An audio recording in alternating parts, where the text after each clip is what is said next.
por la invitación de estar aquí en esta radio y esperamos poder responder a las inquietudes que nos planteen. Bueno, siempre al comenzar nuestro programa le vamos preguntando a los candidatos ¿dónde nació Luis? Bueno, yo soy copiapino de cepa, nací de hecho en la población Pedro León Gallo. ¿Ya? Y cuénteme sus estudios, ¿dónde los fue desarrollando? Bueno, estudié en la escuela superior, en la número 1, donde hoy día está el mall, ¿no? El mall, no, el ex mall, ¿ya? Y luego en el Liceo José Antonio Carvajal. Después estudié en la Universidad de Atacama, donde egresé, me titulé como técnico universitario en sondaje. Y luego estudié Ingeniería Civil en la Universidad de Tarapacá e Ingeniería en Minas en la Universidad de Santiago. Perfecto. ¿Y su mundo laboral, cómo lo ha desarrollado? Bueno, el mundo laboral es de forma independiente y ligado al tema social. Yo trabajo fuera de la región, estoy solamente de 12 a 15 días aquí en la zona, y esos 12 a 15 días los dedico justamente a desarrollar labores de carácter social en las distintas organizaciones en que participo. Por ejemplo, ¿en cuáles? Bueno, yo fui dirigente estudiantil de partida de la Universidad de Atacama. Ya cuando fue asesinado Guillermo Vargas, yo era secretario general de la Federación de Estudiantes, así que me tocó vivir la represión en ese tiempo. Posteriormente fui vicepresidente de la Federación de Estudiantes de la Universidad de Santiago, en Santiago. Ahí me tocó vivir todo lo que fue la campaña por el no, ¿no es cierto?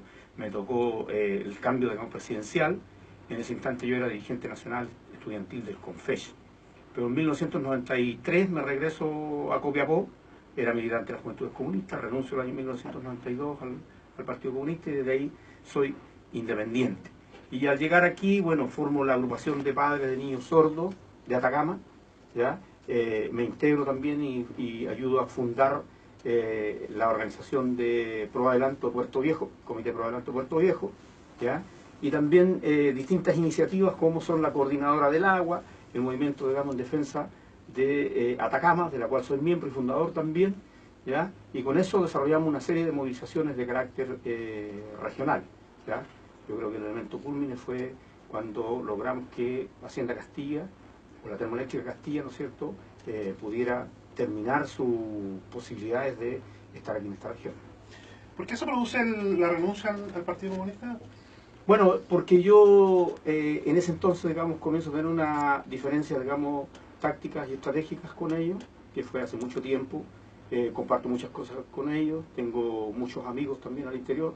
De hecho, fui coterráneo de Lautaro Carmona, el actual candidato a senador.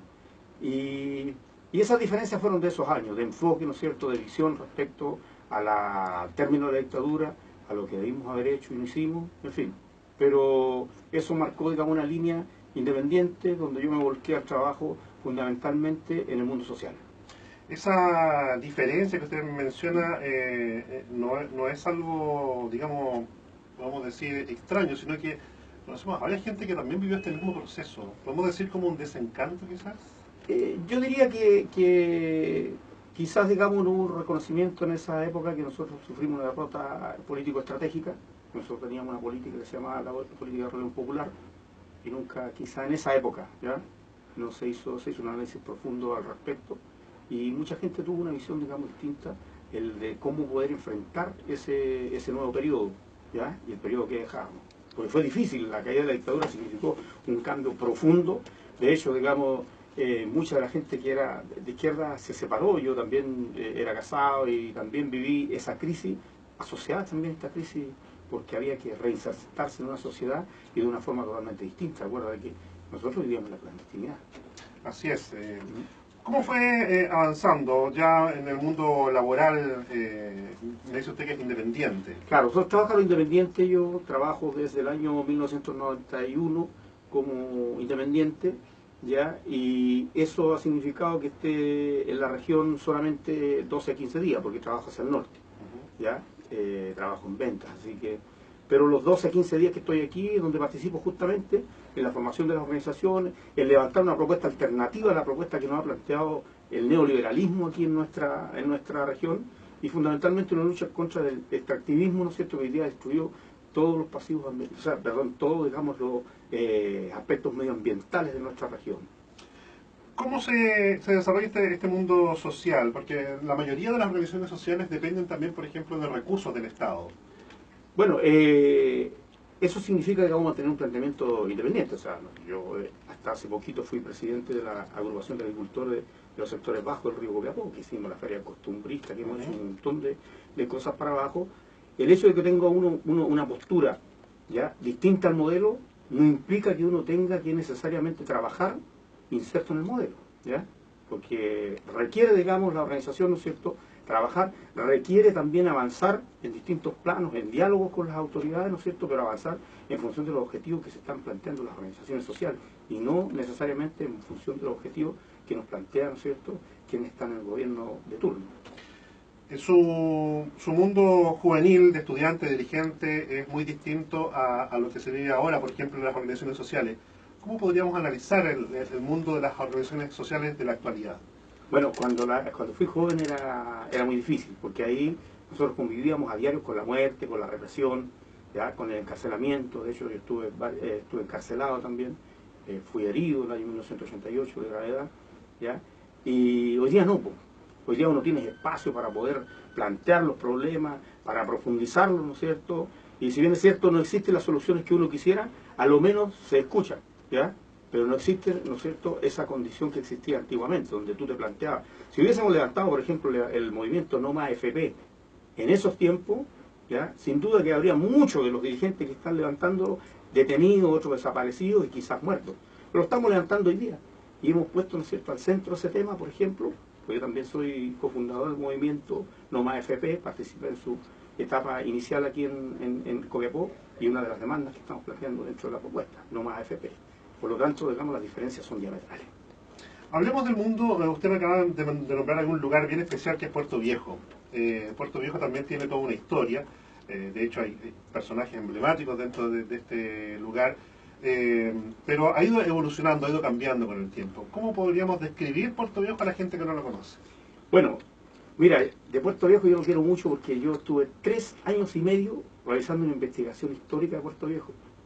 Y cuando estaba a punto de editar un libro sobre la historia de Puerto Viejo, el aluvión me destruyó todo, me destruyó computadores, toda la información, pero afortunadamente, digamos, rescaté parte de esa información. Y lo interesante de Puerto Viejo, ¿ya?, es que el año 2000 se produce aquí un contubernio donde cambian una condición de Puerto Viejo. Puerto Viejo es concebido históricamente como un lugar perteneciente al Estado de Chile. De hecho, toda la documentación que yo recabé, tiene informes de la gobernación de esos años, ¿ya?, los títulos de dominio de esos años, todos indican que era un puerto, ¿no es cierto?, y ese puerto pertenecía al Estado.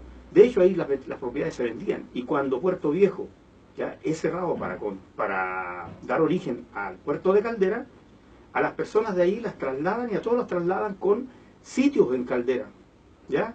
Toda la gente del Estado le canjeó los sitios que tenía en el puerto, que era Puerto Copiapó, ¿no es cierto?, actual Puerto Viejo, se los canjea por sitios en torno a la plaza de Caldera, ¿ya?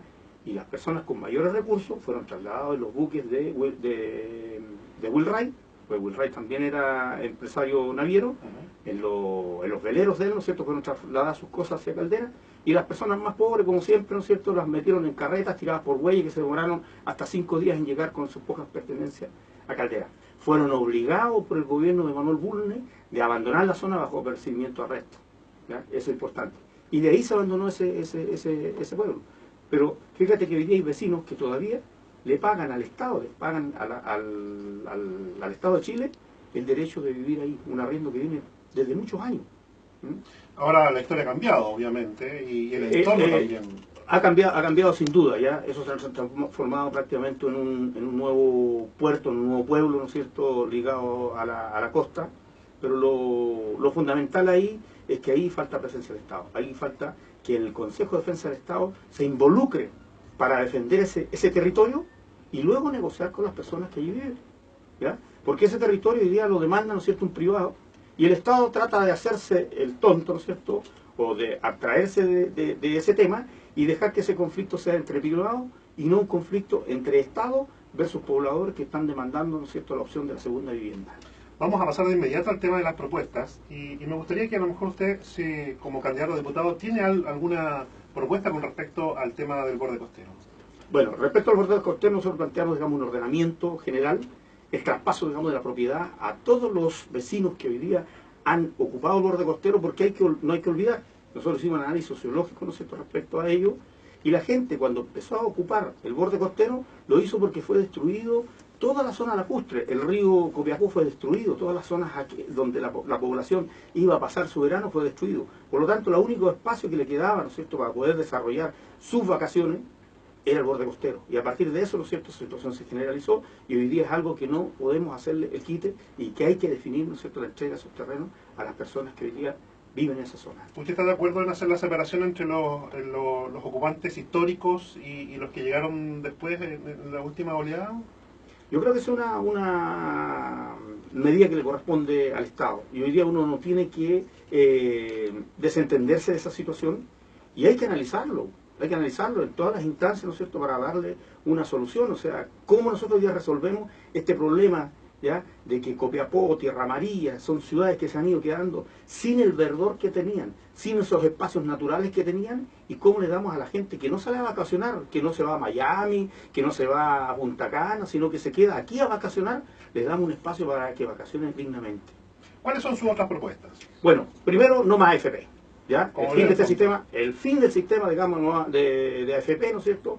Hoy día nosotros estamos planteando derechamente las propuestas que está levantando el movimiento No Más AFP, ¿ya? Por un sistema, digamos, tripartito de financiamiento a través del Estado, a través de los empresarios y a través del aporte que hace el trabajador, ¿ya? La dignificación, ¿no es cierto?, de las pensiones de los actuales jubilados. No es posible que ganen una miseria como jubilación. Educación pública gratuita y de calidad con financiamiento basal. ¿Qué significa eso? Que el Estado tiene que financiar las instituciones, ¿no es cierto?, y no ahora la política que existe hoy día, ¿no es cierto?, a través del voucher o a través del financiamiento indirecto, sino que se entregue un financiamiento, ¿no es cierto?, real y concreto a las universidades de acuerdo a los proyectos que cada plantel plantee hacia adelante. En el tema del agua. Bueno, en el tema del agua estamos planteando la nacionalización del agua, ¿ya? Yo he sido parte del movimiento de la mesa, digamos, del agua. Desarrollamos las primeras marchas aquí en el año 2008 y de hecho la última marcha que hicimos el 23 de marzo del año 2015, 2 días antes del aluvión, ¿no es cierto?, que fue la última movilización exigiendo justamente la nacionalización del agua. ¿Y puede el Estado asumir esta administración teniendo un producto de calidad? Bueno, el Estado, digamos, debe asumir hoy día. Hoy día las Naciones Unidas están planteando que el agua es un derecho fundamental. Y este es el único país en el mundo que ha entregado el agua como un bien de consumo, ¿ya? Y no como un derecho esencial o fundamental para la vida, no solamente para el ser humano, sino que para la biodiversidad. Porque muchas veces peleamos solamente por los seres humanos, pero si nosotros no somos capaces de cuidar el entorno, la biodiversidad, como especie estamos condenados a la muerte. Por lo tanto, el agua tiene que ser para la vida, para el humano, para el desarrollo de las demás especies, para la biodiversidad, ¿no es cierto?, para la fauna, qué sé yo, para la flora que se da en torno a ellos. ¿Pero usted cree que el Estado puede entregar un producto de calidad? Usted me dice, el Estado debe, pero teniendo en cuenta cuáles son los resultados de la salud, por ejemplo, vivienda... Pero es muy simple, porque el Estado, hoy día condenamos al Estado, ¿no es cierto?, pero no le damos los recursos que permitan, ¿no es cierto?, desarrollar esa actividad. Y después decimos, no, que el Estado es muy mal administrador, por lo tanto, venga al sector privado. ¿Y qué es lo que hace el sector privado? Se colude, ¿no es cierto?, aumenta los precios, ya disminuye los sueldos de los trabajadores y ganan grandes utilidades los dueños. ¿Eso es lo que queremos? No. Nosotros queremos, ¿no es cierto?, un Estado que sea capaz de administrar, ¿no es cierto?, que se le suministren los recursos suficientes como pueda desarrollar su actividad. Fíjese usted que con el aluvión aquí en San Pedro, porque yo soy dirigente aquí en San Pedro, ¿ya?, Vialidad no tenía maquinaria para poder resolver los problemas de acá y tenían que venir y requerir de terceros. ¿Por qué? Porque el Estado hoy día tiene un carácter subsidiario y ese carácter subsidiario es el que nosotros queremos eliminar. Queremos que el Estado vuelva a tener el rol que siempre tuvo, garante, ¿no es cierto?, para esta sociedad y no subsidiario como es hoy día. Perfecto. Bueno, hemos conocido parte de las propuestas de don Luis Acuña, candidato a diputado, y como independiente, dentro de la lista del Frente Amplio. Don Luis, le queremos agradecer su visita a los estudios, también por presentarnos cuáles son sus propuestas, y por supuesto desearle también éxito en esta carrera. Muchas gracias, Mario, muy agradecido a la radio que nos haya acogido en esta oportunidad.